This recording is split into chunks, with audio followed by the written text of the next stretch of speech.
Welcome to our show, Hong Kong Brief. I'm your host, Jenny. Today, we dive into some exciting stories making waves in Hong Kong. First up, the director of the film Twilight of the Warriors, Walden, is thrilled about the movie's success in Japan, where it raked in 100 million yen. This success is a beacon of hope for the local film industry, and the director is optimistic about future international recognition.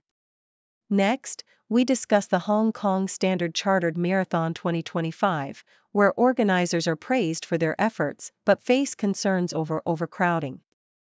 With suggestions for staggered start times and stricter entry requirements, there's hope for a smoother race experience that can elevate the event to world-class status. Lastly, Kitchee striker Sherzod Temirov is making headlines with his ambition to move to Europe while still cherishing his time in the Hong Kong League. With 9 goals in 17 games, he's not just aiming for club success but also hopes to catch the eye of the Uzbekistan national team coach. Please stay tuned for more detailed content. South China Morning Post reports on the success of the Hong Kong film Twilight of the Warriors, Walden, directed by Soi Cheong Po Soi, which has generated significant buzz in Japan, earning 100 million yen, approximately $657,000, within 3 weeks of its release. This film, set in the notorious Kowloon walled city, has resonated with Japanese audiences due to its comic book origins and themes of friendship and nostalgia. Cheong attributes the film's success to the unique cultural elements of the walled city, which has been a source of inspiration for many Japanese games and comics. The film has also performed well in Hong Kong, grossing 108 million Hong Kong dollars, around $13.9 million, providing a much-needed boost to the local film industry amid declining box office revenues. Plans for a sequel and prequel are already in the works, as the film's producers hope to capitalize on its popularity and the growing interest in Hong Kong cinema in Japan. In another article, the South China Morning Post highlights concerns regarding overcrowding at the Hong Kong Standard Chartered Marathon, particularly in the half-marathon segment. Participants have expressed frustration over the congested conditions that make it difficult to maintain a steady pace, leading to dangerous situations such as trips and falls. One runner pointed out that the placement of cones and the presence of walkers early in the race exacerbate the issue, creating bottlenecks and unsafe conditions. Suggestions for improvement include staggered start times and limiting participant numbers to enhance safety and enjoyment. Despite the challenges, the marathon remains a beloved event in Hong Kong, and runners hope the organizers will address these concerns to ensure a smoother experience in future editions. The South China Morning Post also features Kitchee striker Sherzod Temirov, who is eager to secure a move to a European club while expressing his appreciation for the Hong Kong League. After being repositioned as a central striker, Temirov has found success, scoring 9 goals in 17 matches, and is optimistic about catching the attention of Uzbekistan's new national team coach. He believes that the Hong Kong League, particularly its top teams, has a level of quality that is often underestimated. Temirov's focus remains on his performance, as he aims to help Kitchee compete for the championship title while keeping an eye on potential opportunities abroad. His dedication to football and aspirations for international recognition underscore the competitive nature of the sport in Hong Kong.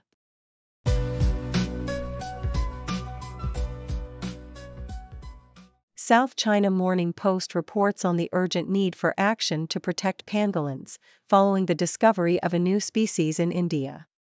This revelation highlights the increasing vulnerability of these mammals, which are already the most trafficked in the world due to high demand in Asia for their scales and meat. Despite China's attempts to protect its native pangolin species by banning the trade and removing pangolin scales from traditional medicine lists, recent policy decisions have raised concerns. The establishment of an annual quota for pangolin scales for medical use contradicts conservation efforts, revealing significant loopholes that traffickers could exploit. the article emphasizes the importance of stricter law enforcement, public awareness campaigns, and sustainable economic alternatives to combat pangolin poaching and ensure their survival in the wild. In another article, South China Morning Post explores the emerging trend of party rooms in Hong Kong that offer privacy without surveillance, catering to a growing demand for personal space in the densely populated city. These party rooms, often located in commercial buildings, provide amenities for social gatherings, but their lack of regulation raises concerns about safety and legality. Social workers warn that the absence of CCTV could lead to dangerous situations, while legal experts point out that operators may be exploiting a gray area by not obtaining necessary guesthouse licenses.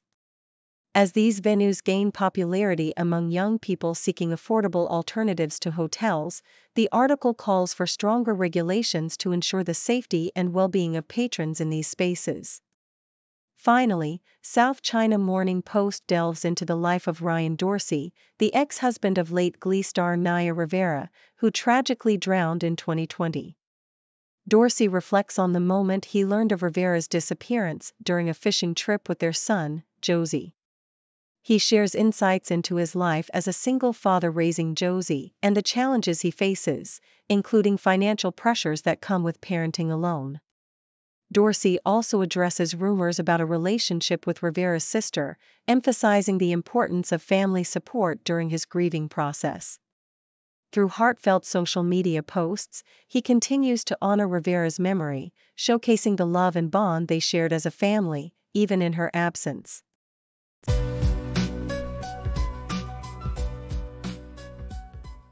South China Morning Post. In a heartwarming interview, Doctors Judith and John McKay shared the secrets behind their enduring 57-year marriage, which began with an instantaneous connection in 1967 at Edinburgh City Hospital. Judith, now 81, and John, approaching 90, recount how their love blossomed swiftly despite the uncertainties of life. Their wedding plans were hastily arranged, leading Judith to finish her internship while John returned to Hong Kong. As they navigated the challenges of life, including Judith's fight for equal pay and her advocacy against tobacco, their commitment to each other remained steadfast. They emphasize the importance of mutual agreement, maintaining separate interests, and looking for the positive in life, which has helped them weather both personal and global storms. New York Times. The landscape for human rights advocacy in China faces a significant threat as funding cuts from the National Endowment for Democracy, NED, jeopardize the work of numerous nonprofit organizations dedicated to tracking political dissidents and advocating for persecuted minority groups like the Uyghurs and Tibetans. Following a recent shift in the U.S. government under Elon Musk's efficiency initiative, many China-focused nonprofits have been informed of indefinite funding suspensions. This development comes at a time when Xi Jinping's regime has intensified its crackdown on civil society, leading to the harassment and imprisonment of countless activists and intellectuals. The loss of financial support for these groups raises concerns about the future of human rights advocacy in an increasingly repressive environment. South China Morning Post. The journey towards sustainable energy in Hong Kong took a significant step forward with the construction of its first wind turbine on Lamma Island. Initially announced in December 2000, the collaboration between Hong Kong Electric and Friends of the Earth aimed to explore the feasibility of wind-generated electricity through a $1 million project.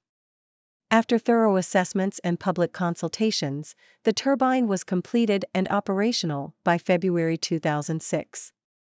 Despite the challenges of technical feasibility and cost, the project marked a pivotal moment in Hong Kong's renewable energy landscape, highlighting the ongoing efforts to harness wind power and the complexities involved in transitioning to sustainable energy solutions.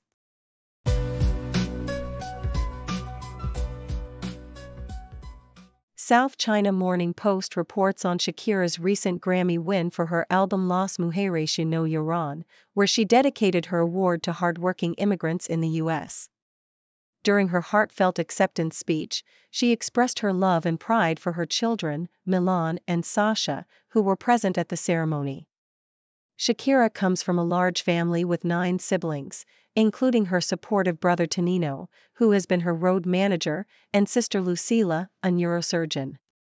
Despite her fame, Shakira values family above all, recently relocating to Miami to be closer to her relatives after her separation from Gerard Piqué. In another piece, South China Morning Post highlights Jesse Eisenberg's personal and professional journey as he promotes his new film, A Real Pain, which explores his Polish heritage. Eisenberg, who has recently been granted Polish citizenship, shares this connection with his wife, Anna Strout, who is also of Polish descent.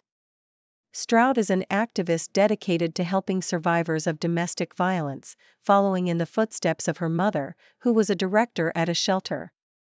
The couple's love story began on the set of The Emperor's Club, and after a decade-long romance, they reunited and now share a son, Banner, born in 2017. Lastly, South China Morning Post introduces Julianne Nicholson, a veteran actress known for her role in Hulu's Paradise. The show, which has quickly gained popularity, features a talented cast, including Nicholson, who plays the enigmatic character Samantha Sinatra Redmond. Her journey to stardom began in her childhood, influenced by her father's love for cinema. After moving to New York and honing her craft, Nicholson has garnered acclaim for her performances in various television series and films. Married to British actor Jonathan Cake, they are proud parents to 2 children, further balancing her successful career with family life.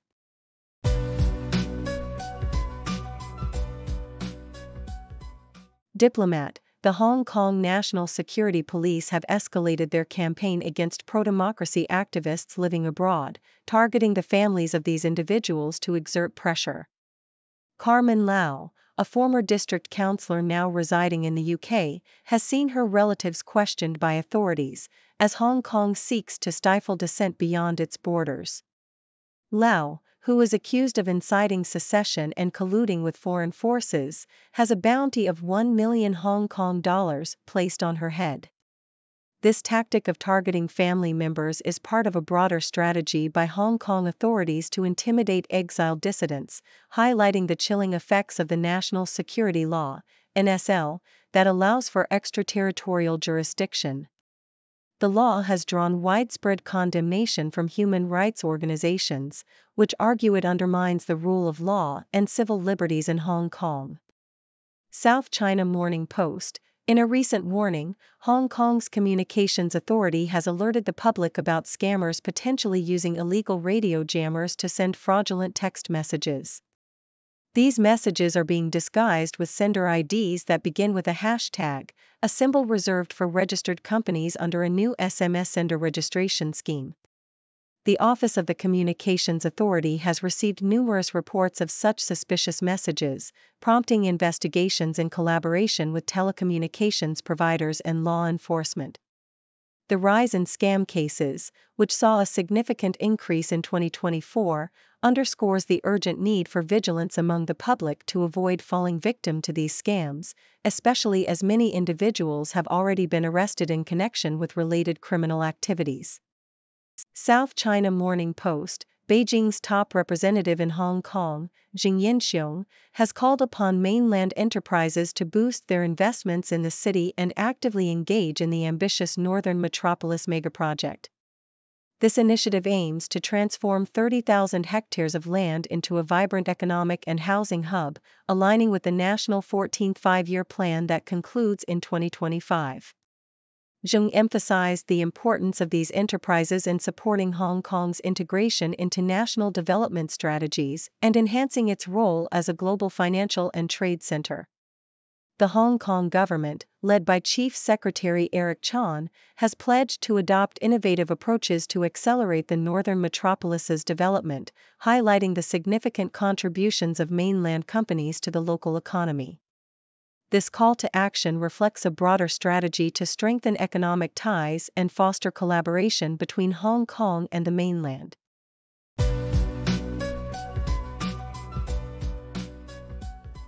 Thank you for tuning in.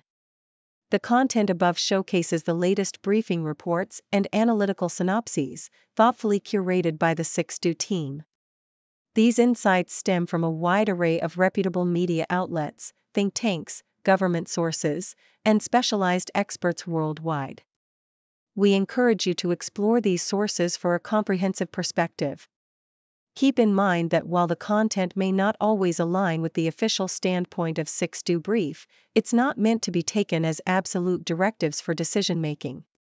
Comprising seasoned media professionals, learned scholars, and accomplished scientists, the 6do team embodies a trailblazing, fully independent media entity.